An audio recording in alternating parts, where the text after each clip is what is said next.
Hello, I'm Robin Vincent and welcome to Molten Modular. Today we're looking at the Boredbrain OPTX.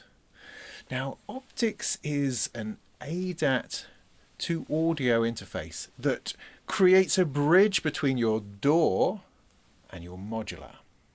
It creates a bridge in a number of ways. It creates a bridge in control voltage. It creates a bridge in audio. It can send control voltage from your computer into your modular and take control voltage out of your modular and stick it back into your computer. It can take audio from here, stick it into there. It can take sound and audio from here, stick it into there. It's a two-way highway of modulation, of sound, of sequencing, of effects processing, of multi-track recording. It's really quite remarkable what you can do with this thing.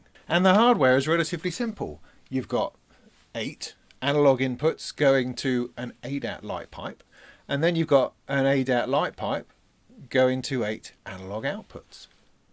That's it. But with this device, you can completely involve your modular with your DAW. You can sync them, you can modulate them, you can record from one to the other, and just infect each other with as much control voltage or audio as the OPTX can handle. So what does that mean? Well, it means I can do things like this.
Which of course you can't appreciate at all because you can't see anything of that that's going on.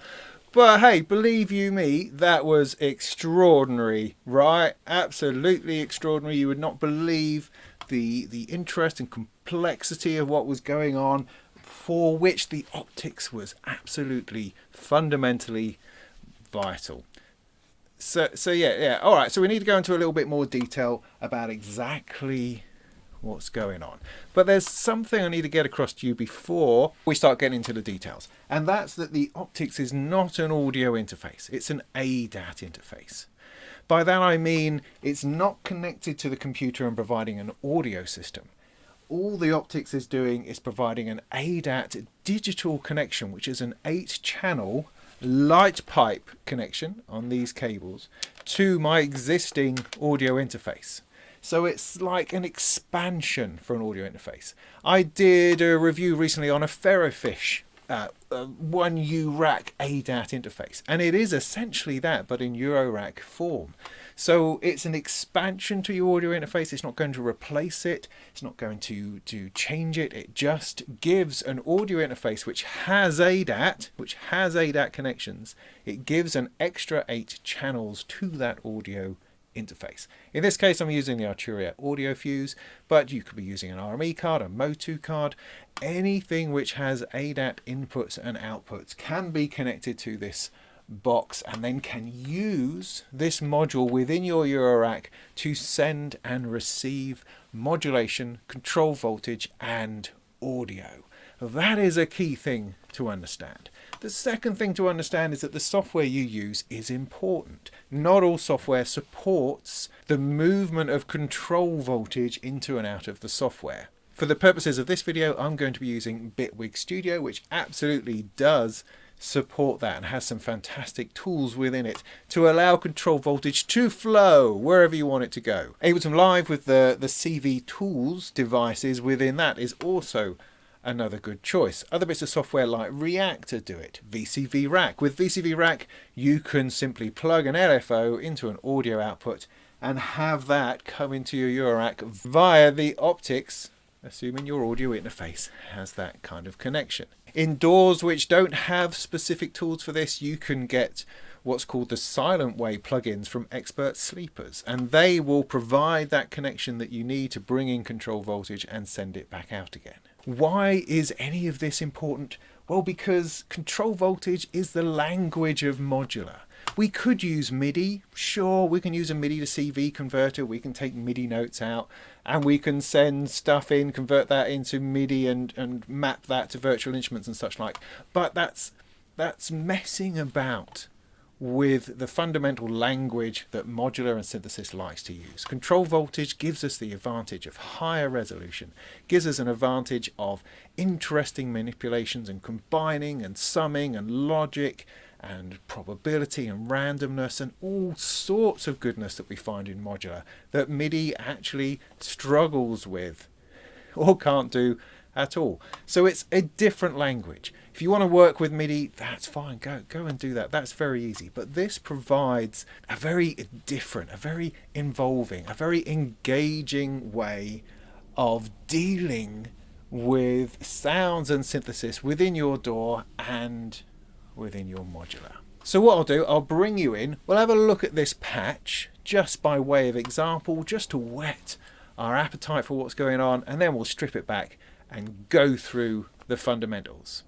So here's the optics module, which is kind of difficult to see amongst this forest of cables, but don't worry, we'll strip it back in a minute. But I just wanted to go through this patch a little bit so that we get an impression of what's possible. You can see everything flashing away, which is just brilliant. You've got 8 outputs on the left, you've got 8 inputs on the right. They can be audio, they can be control voltage, we'll get into that in a minute. At the bottom you've got your 2 ADAT ports, one going out, one coming back.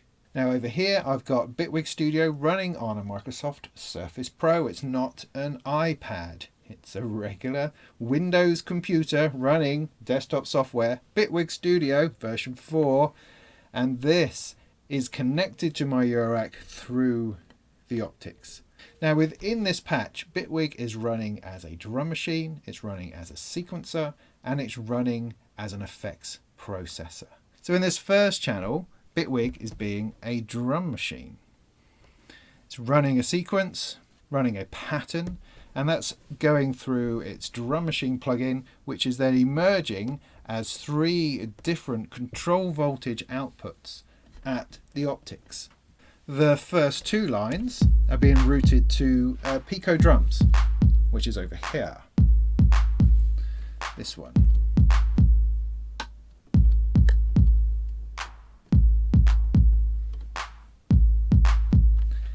And then the third line is being routed to the surface here.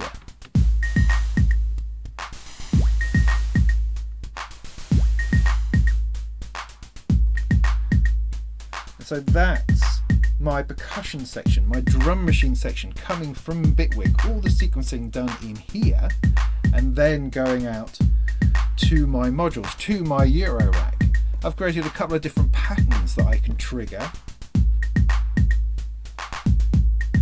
One that drops out the surface.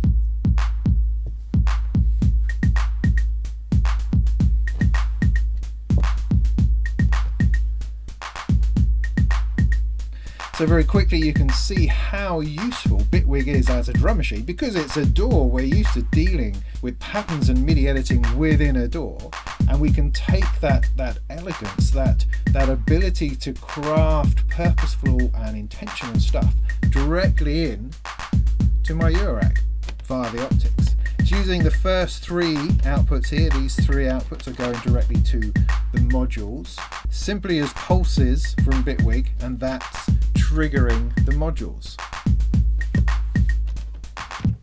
If we look at this other track here, this is producing a sequence which is then running the lead line that's on the Honor oscillator. As you can see, it's just a MIDI sequence pattern, but that then is being transformed into control voltage, which is coming out of outputs 4 and 5 on the optics.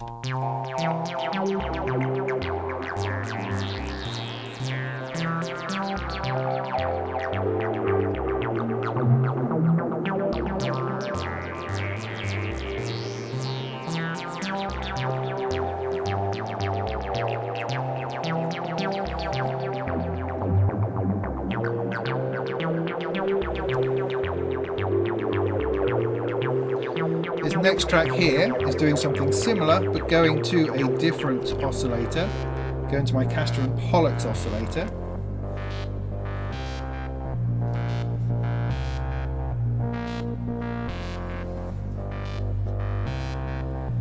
Just very simply, and that's coming out of ADAT output 6. That's going straight to it. No gating on this one, just purely playing the notes. Then I've set up a couple of modulation lanes. One of them here.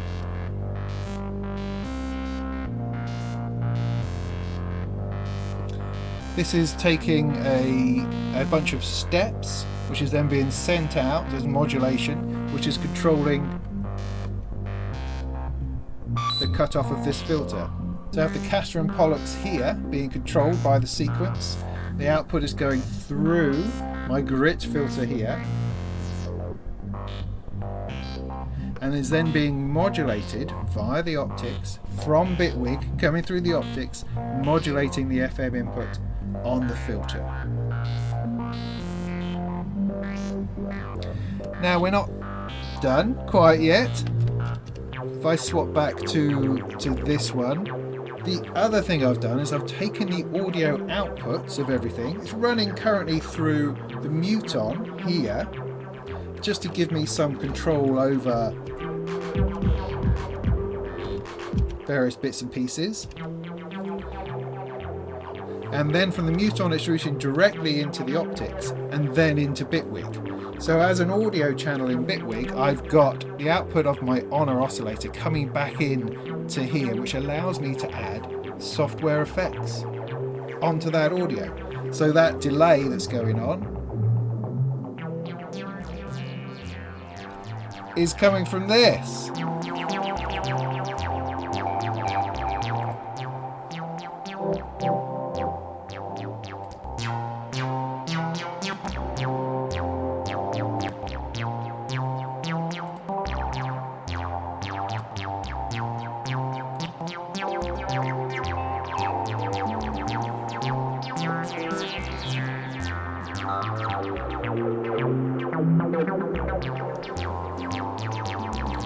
Everything else is also coming back in, and I'm running it through a reverb just to add a little bit of everything to it. But it also means that I could mix, I could pan, I can adjust levels all within Bitwig.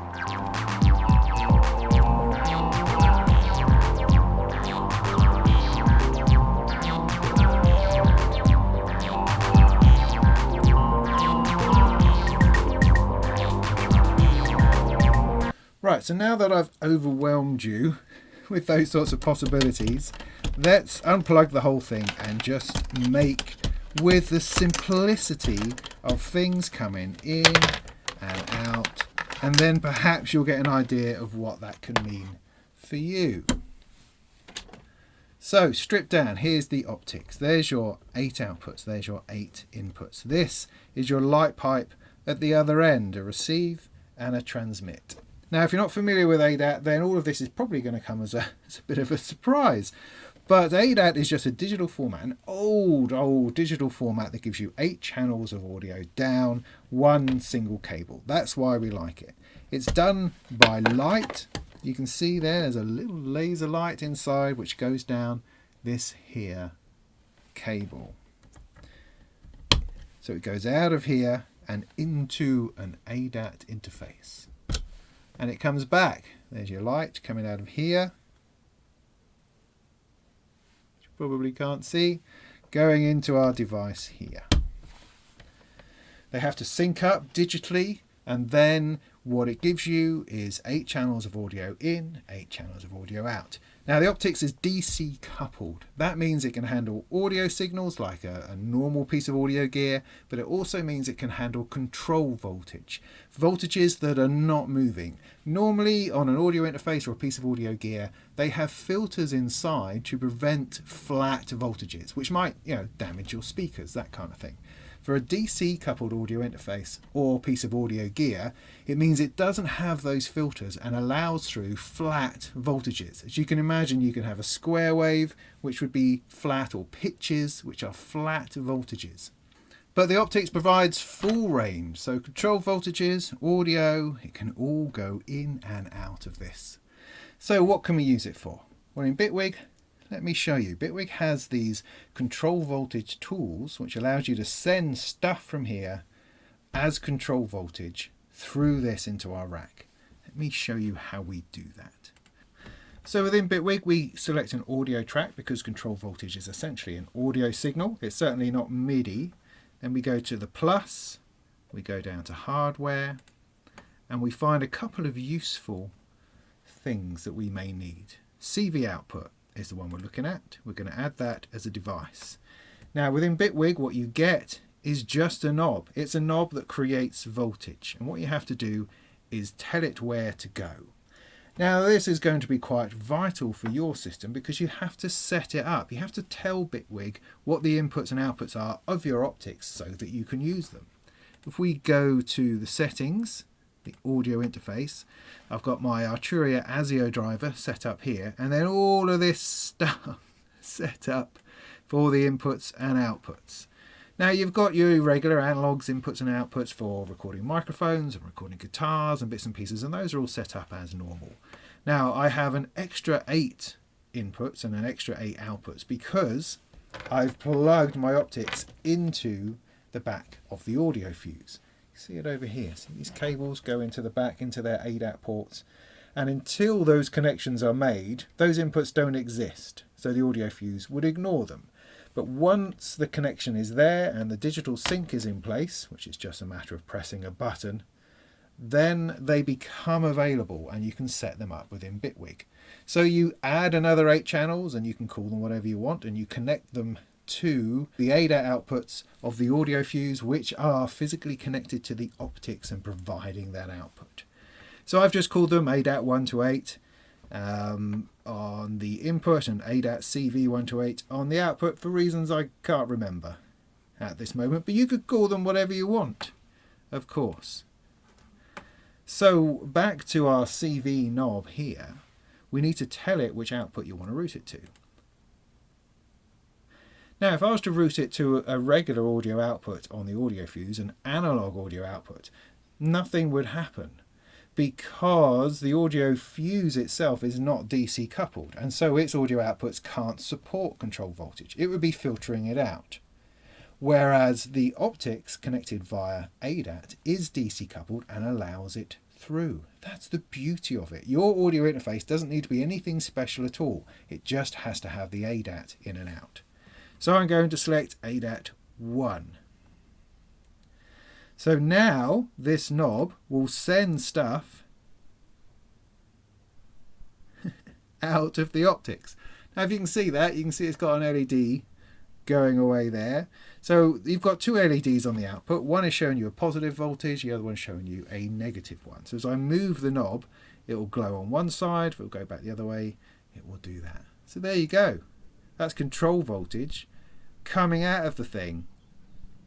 What would be really good at this point would be able to hear something going on from the modular that we're modulating from Bitwig. So rather than hearing it directly from the modular, let's hear it through Bitwig via the optics. Aha, that's interesting. So we're going to take the output of the Honor oscillator and I'm going to plug that into channel 1 on the optics. I'm going to create a new audio track within Bitwig and go to the input, and you can see on ADAT 1 it's already gotten a signal coming in. That's coming directly from the Honor oscillator. So let's select that, and then all we have to do is record enable and we can hear it.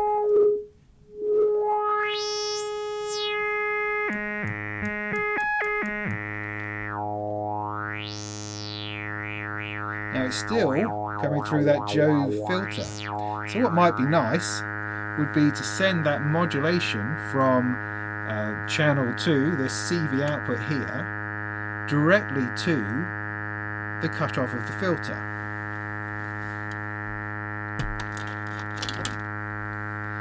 So this here is set up to ADAT 1 output. I'll take 1 output.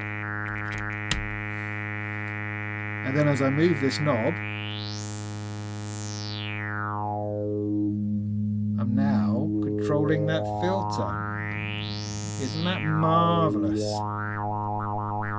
Now what would be even more marvellous would be if we could apply some kind of modulating device to this knob so that we can do something a bit more hands-free.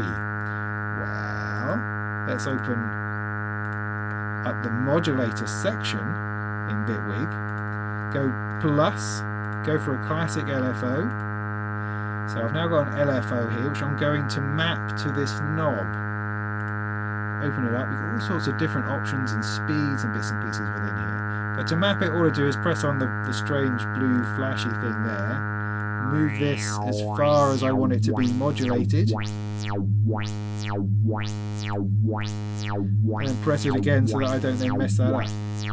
So now I've got this modulating this, which is sending control voltage out of the optics into my Eurorack, into my Eurorack proper, into this thing here, the Jove, this fella.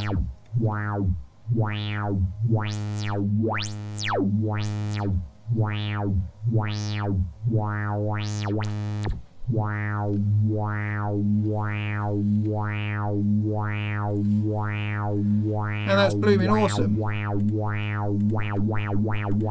And of course I can change the speed.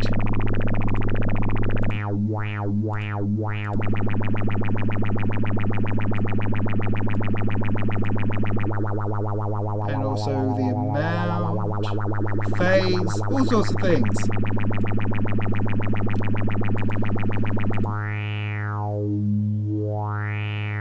Now this can be quite powerful for a number of reasons. First of all, I have all sorts of different forms of modulation available to me. I've got steps, envelopes, I've got crazy LFOs, I've got randomizations, I've got sample and hold, vector things, vibrato, XY pads, a whole load of stuff.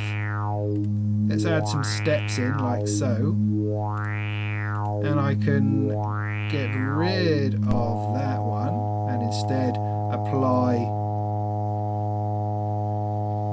that to it. I'm going to need to set this running in order for that to work. So I've now got a bunch of steps running my filter.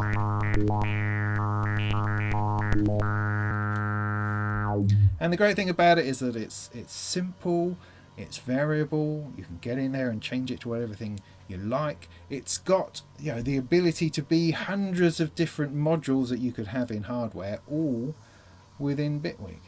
And it remains in sync, it remains together, it's savable, recallable, all of those things that make a DAW really interesting and helpful suddenly become available again. Now, okay, I know what you're thinking. Oh yeah, didn't we walk away from this? Didn't we dive into modular precisely because we were fed up to the back teeth of all of those sorts of tools that you get within a DAW? Yeah, maybe.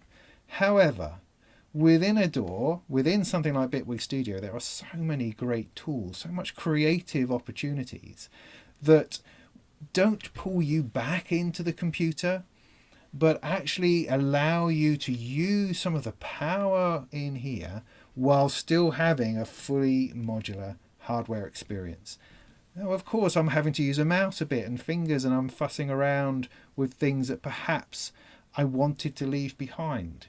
But it's definitely a question of trying to decide to find a balance between the awesome power within something like Bitwig through the optics interface and the hands-on tactileness of creating with modular. There's a balance in there somewhere. If you absolutely want to go DAW free, well then this is certainly not for you. But if you can appreciate how these two things can run well together, then there's a whole world of genius within that connection. Bitwig, or Ableton Live, or VCV Rack, or whatever you want to use, into the optics, into your modular. Right, let's have a look at sequencing.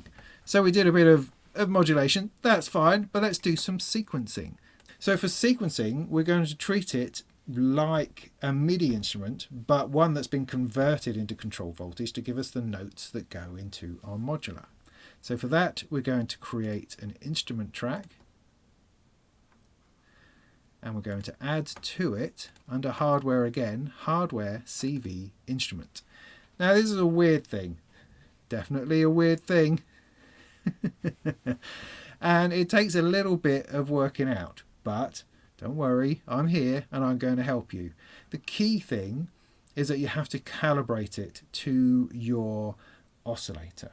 You should only need to do this once. Because you're using the same interface all the time, the calibration should stick regardless of which oscillator you're using, but that can vary depending on what the capabilities of your oscillator are. What am I talking about?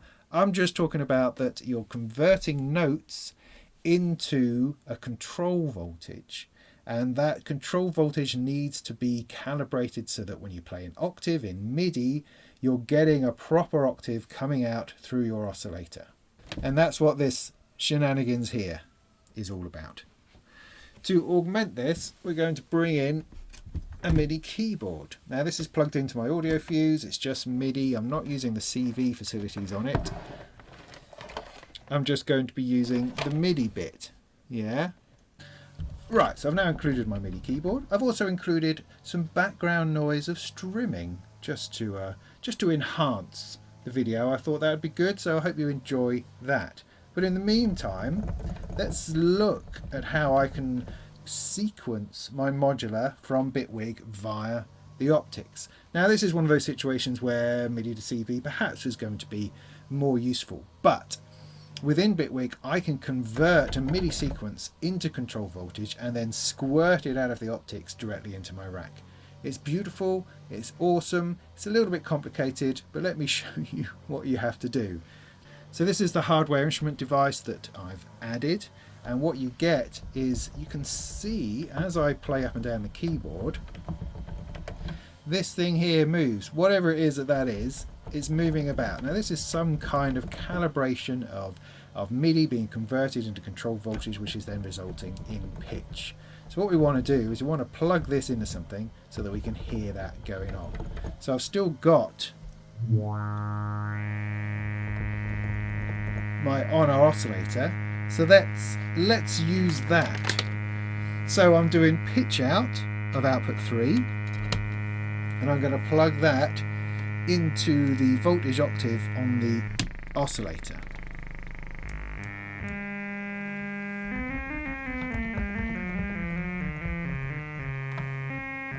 So that is correctly taking the pitch from the MIDI, converting that into control voltage and sticking it into the oscillator. Now yours may not work like that. I have sadly already pre-calibrated this and saved it as a default, so I can't really undo it, if you know what I mean. So in order for the calibration to work, Bitwig has to listen to the oscillator coming back in so that it can identify the pitch and make sure that that's working. So there's a section here that says audio in. I select that and take the output of the oscillator and plug that into it. We can now hear it twice. Let's mute out our other channel that was using it. Now this works best apparently if you set your oscillator up to the highest frequencies possible and then you hit tune.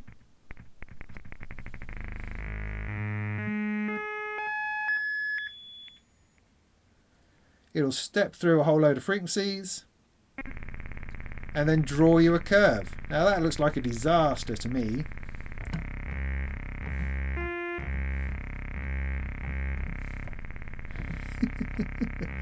Which neatly highlights how this doesn't always work entirely smoothly.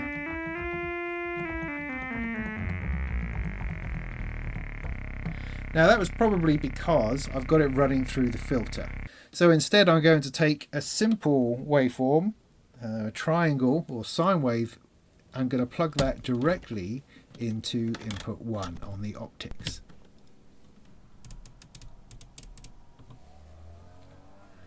So ADAT 1 is selected here. I'm getting a signal. I hit tune.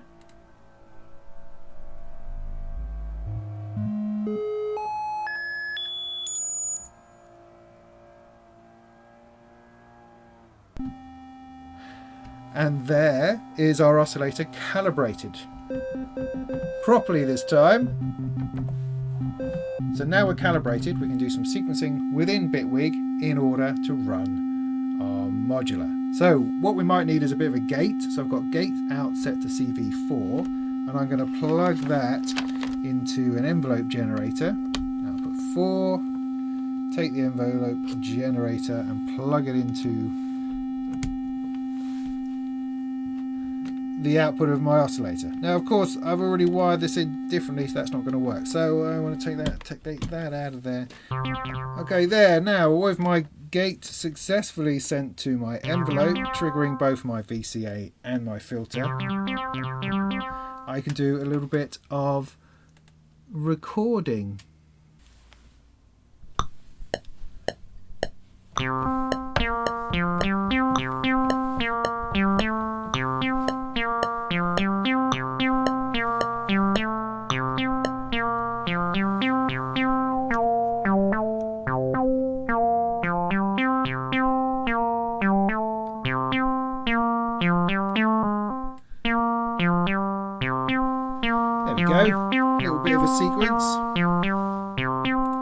Let me show you how I added the drum machine part. So for that, I'm going to drag over a drum machine just from the browser. Here we go, drum machine. Stick that in as a channel. So this is what you get with the drum machine. The idea of this is that you map it to keys on your keyboard, that you've got a drum sampler loaded into some form of drum sound source, and then you can play that. Brilliant. But what we want to do is send this out to our modular. So in order to do that, we need to create CV outputs on all of these pads, or the pads we're going to use. I mean, let's just use a couple to start with. So this first pad here, I'll click plus, I'll go to hardware, and I'm going to add a CV instrument, because essentially we are using MIDI converting into CV. So for that I need a hardware instrument. I don't need a CV knob, I need an instrument. As this is a drum machine, we're not going to need a pitch output, we just want a gate output. So put the gate output on number 5. Why not? Does it matter? No, of course it doesn't. So now, as I click on this, I'm getting a gate output on the screen, getting a gate output on the optics. So now I want to plug that in to my Pico drums, which also means we've got to set up an input to bring the Pico drums back into Bitwig so that we can hear it through our audio interface, or not having to have lots of different audio systems going on. So let's add another audio track. Let's plug the output of the Pico drums going into there. Let's take that cable from there, plug it into input number 2. So this audio channel needs to be set up to be stereo input, to be input number 2, ADAT 2, record enable. Let's go back to our drum machine, and there it is. I know that all sort of sounds convoluted and complicated, but it's really not. I've just brought that back in. So let's create a quick pattern on our drum machine. Just what? 4 to the floor.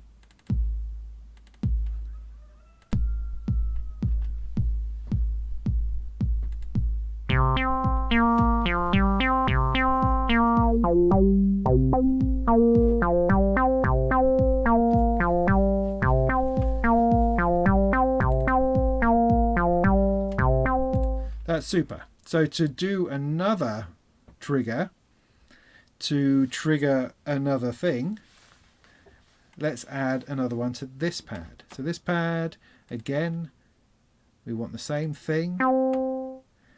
doesn't need to have a pitch output or an audio input, just need to have a gate output, this time number 6.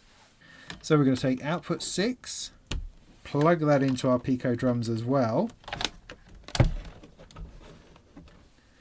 and as I click on this, it's going to give me that sound.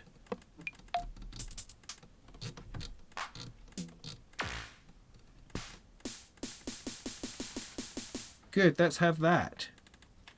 And then we can add this in somewhere.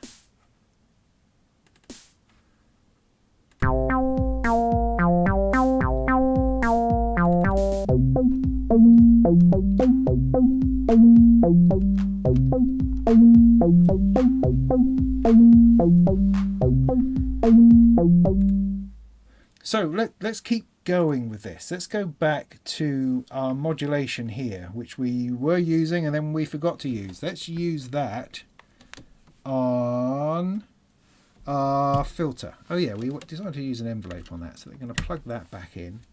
Let's get that running.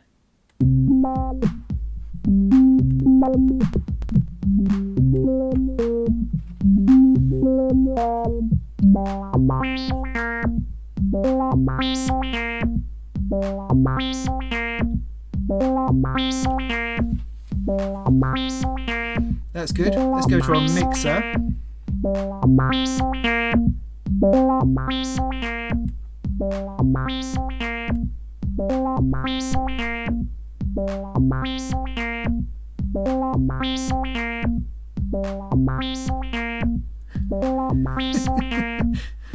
I've lost track of what's going on here. Oh yeah, that's what I want. Now there's an important note here actually, because modulations and bits and pieces coming in and out of your system can sometimes end up in the audio stream. So if you've got something coming in, like a modulation signal coming in, you really don't want to be routing that to the output. I'm not going to worry about that just at the moment. It's just a thought. So I can do interesting things like panning it about, soloing it, changing the levels. But of course it's at this point that I can add an effect.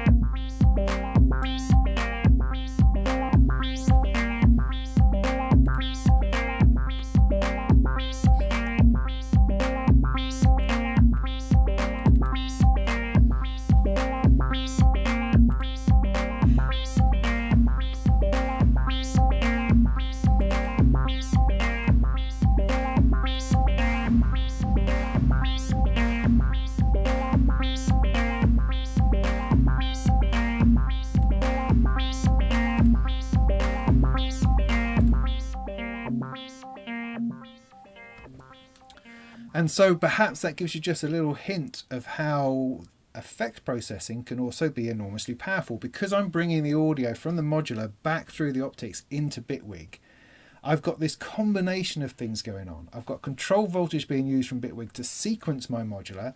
I've then got the audio effects within Bitwig processing the audio as it comes back in. That's pretty awesome. But what is perhaps even more awesome, I don't know, I mean, let's layer on the awesomeness, perhaps, is that anything that's coming into Bitwig as an audio track can, of course, be recorded. Which I think I can do simply by hitting record.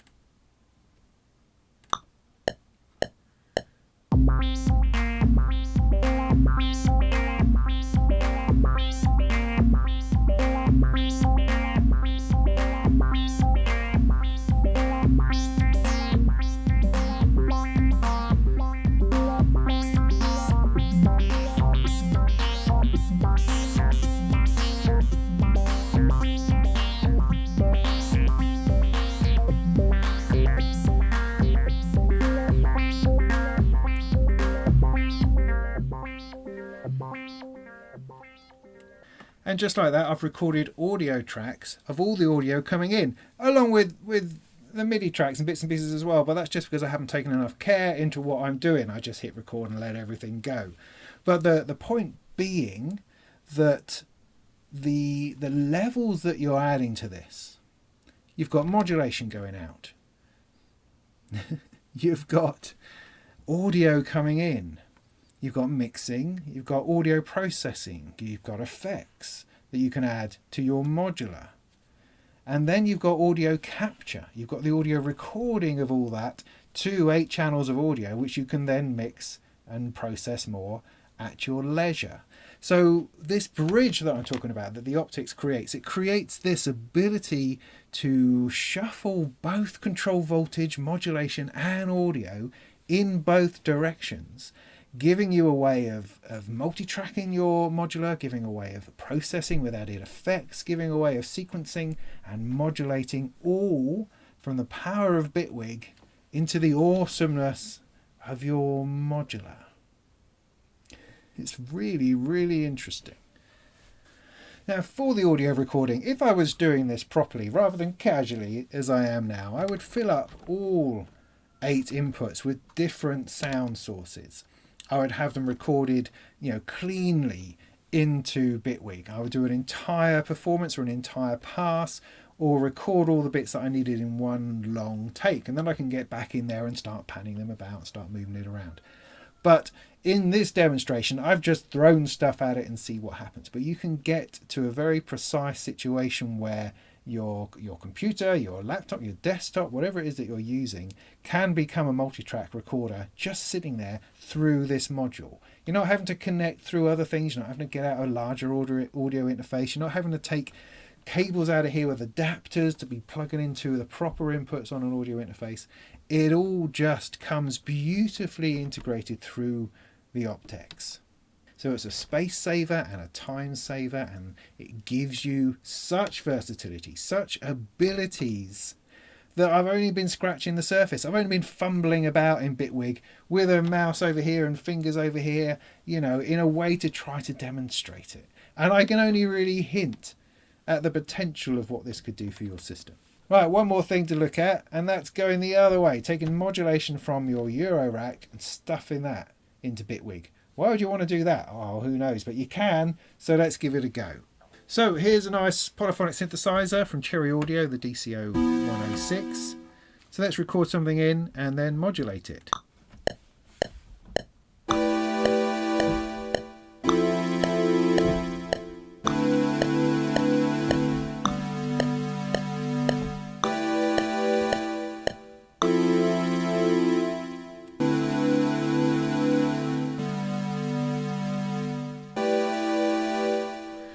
So what we do is we open up the modulators down in the device window, hit the plus. This time we are going to want a hardware CV input. Open this up and we can select which input we want to come into. So let's unplug things from our OPTX so they can keep this nice and simple.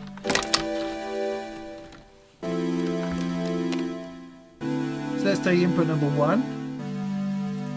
Into that we're going to take an LFO.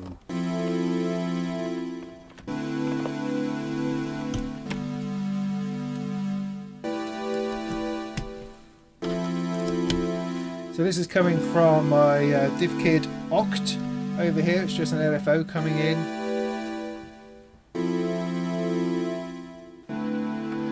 And I'm going to patch it to the filter frequency there.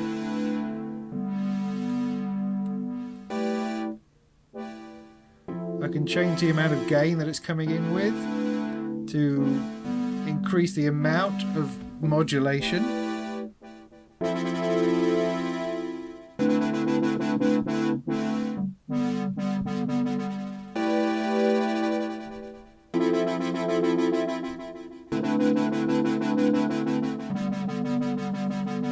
Let's take another LFO from my modular and plug that in. Create another hardware CV input. Take that from input number 2. Map that to resonance.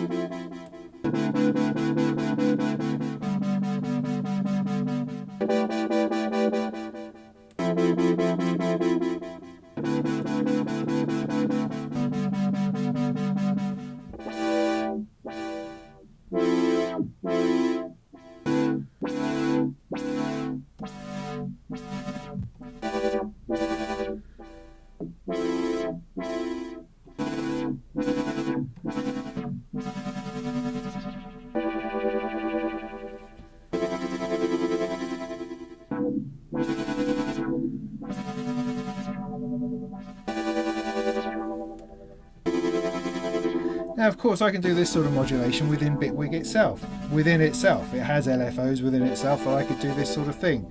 But all I'm trying to demonstrate here is that I can take hardware LFOs from here, from my Batumi, from my Oct, that will give me proper analog hardware control over synthesizers within Bitwig. So I've not only got Bitwig controlling my modular, I've got my modular controlling Bitwig. One final thing that I almost forgot, which is the fantastic PolyGrid environment within Bitwig Studio. PolyGrid is an entire modular world of adventures that sits within Bitwig Studio. It's a place where you can build synthesizers, modulation sequences, all of the stuff that you can do in hardware modular you will find within the PolyGrid in software form. It's like Reactor, it's like VCV Rack, all of those sorts of things. And within it, we can use it to power our modular. PolyGrid exists just like any other device in the browser over here. You drag it across, you create a track, and here it is. It's a blank page, it's an inviting page. It's a page that's saying, come on, let's get some stuff done. Now within here you have all sorts of things. You've got LFOs, you've got delays, shapers, filters, oscillators. You can drag these things in, drag in a filter, you can connect them up. You can then modulate with a thing and bring that in and stick that into something, and so on and so forth. You can build entire modular patches within this on a single track. Now up until now I've just used a single audio track with a single CV output knob that we have modulated, and we've routed that via the optics to our modular. That's great, that's super, but within PolyGrid I could set up dozens and dozens of those, all going to different destinations, all interacting and patched into each other if I wish. And so it's a much more versatile and comprehensive place. It's also more complicated, which is why I haven't spent any time with it so far. But I just wanted to touch on it because this really and absolutely deserves its own entire video all about it. But let me just show you a couple of basics to give you an idea. So let's use an LFO and we're going to plug it in to our modular. That's simple. So it works differently than it does with a normal track with a CV knob. This has its own sort of flavour. So I'm going to stick in a display first of all, just so that we can see what's going on. I'm going to patch that into there. I'm going to click on it, press the I over here to get the information on it and just turn it into a better view of what we can see. In order to get that then out to our modular, we need to go to I/O, to go across to CV output. Stick that in, patch it in. I'm going to select it and then choose the output. I want it to come out of ADAT1. There it is, ADAT1. It's flashing away over here. There you go, an LFO patched in. Let's hear it. I can change the shape.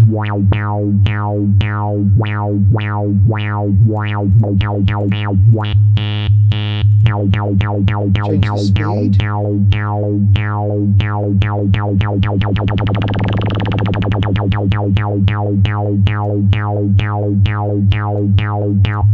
And so on. Very easy. Now I can duplicate all of that and create more of them, routes out to 8 different outputs on the optics, do modulation all over the place. I can create entire patches in here, which are also very, very touch friendly. So it could be an awesome place for live performance. You can do everything from within a single PolyGrid and then load up different patches for different things you're doing in your set. Phenomenal, I think you'll find. Here's a quick example of something that I've just been playing with, which is a drum machine with a bit of modulation.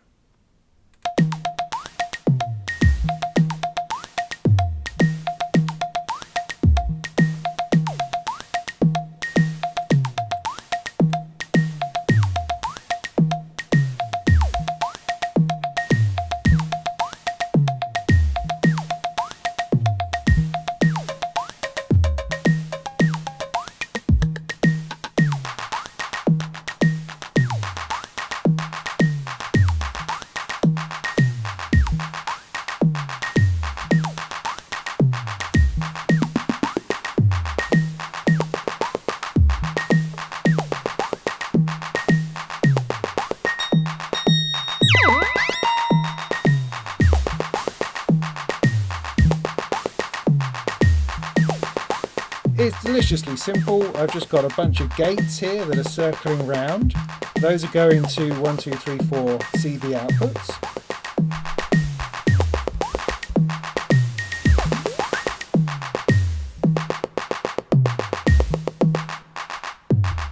Which are then going out to different modules in my Euro rack.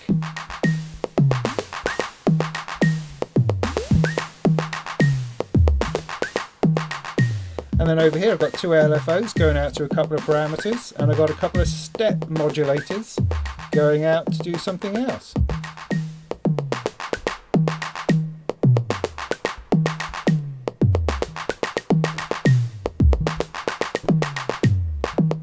I've also introduced a couple of buttons so I can turn off those two things, because using an AND gate, both these things have to be operating for it to pass through. So if I use the button, turn it on, turn it off, it then acts as like a mute switch. There's probably a mute switch in here somewhere, but blowed if I could find one. So I just thought about it and created a solution, which is what you do in modular all the time. Lovely. So just a flavour, just a hint of what PolyGrid can do. It absolutely deserves an entire video devoted to this, to show you exactly what you can do. And there are videos out there which will go into a lot more depth as to what on earth is possible within this massive, infinitely variable little modular environment. Now I imagine that's probably baffling enough for one session, but there you go. Does that make some kind of sense? So this little module here provides 8 outputs and 8 inputs from your modular to and from your DAW via an audio interface that has ADAT on it. So provided your audio interface has ADAT ports in and out, you can connect the optics to it, and you can route stuff out of your DAW into here, or from your modular into your DAW. That can be control voltage, it can be audio, it can be a mixture of both. You just got to keep an eye on your mute buttons within your DAW so that you're not accidentally mixing control voltages in with audio when you're trying to record stuff. But otherwise, it sort of unlocks a huge amount of potential that's sitting there in your computer that perhaps you've ignored because you've moved towards modular. Or perhaps you've been trying to do MIDI sequencing, you've been trying to do MIDI to CV conversion, and you've been a little bit frustrated with that, because you don't necessarily want to go back down a MIDI road, and control voltage has perhaps become your friend and what you're most familiar with and how you like the way that interacts. And this sort of interface provides that connection. It provides this bridge. It's a bridge, man, between your computer and your modular and your computer. It's brilliant. I mean, I don't think I would use it all the time, because I find myself within modular enjoying the modular space, the modular environment, and that modular experience. And so bringing in a computer does require a bit of effort, requires a little bit of thought. I've got to connect some things up, I've got to run some software. Oh my God, I've got to update things. Oh, this plugin is no longer authorized. You know, all of the things that a computer brings to our creative party, those things will still exist.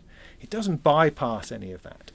But the usefulness of this connection is so great, is so versatile, so useful, that I am prepared to overcome the shortcomings of a DAW, to smash my way through a mouse-driven interface in order to tap in to the sort of power and plugins and instruments and sounds and modulations and potential that could offer me.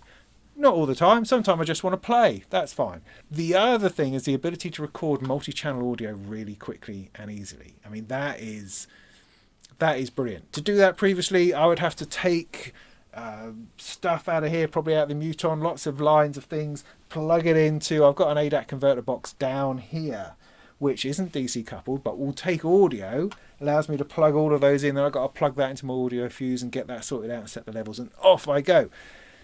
I can still do it without the optics, but the optics makes it simpler. It's right there within my rack. I'm not having to try to plug in other bits of equipment. I'm not trying to find adapters. I'm just straight in here and it's recording.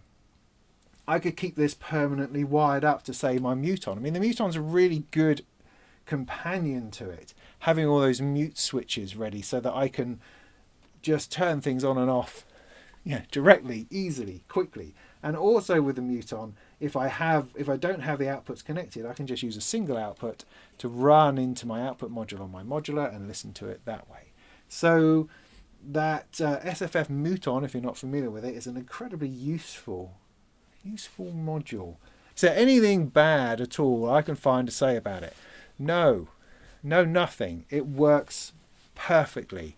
I got confused by the lights at one point. I thought one was for in and one was for out, so that did boggle my mind for a little bit. But actually the lights on it are for the output, and they're for polarity, positive and negative. I would have liked, I suppose, to split those two lights. So on one side you could have one light which goes green and blue, or red and green, or something, you know, that kind of bi-light LED thing to show the positive and negativeness of that CV coming through, or that audio coming through, and then having a light which gives me some kind of level indicator of stuff coming in. I would have liked that, I think, and that's what I thought I had, but actually it doesn't. The lights are just for one side.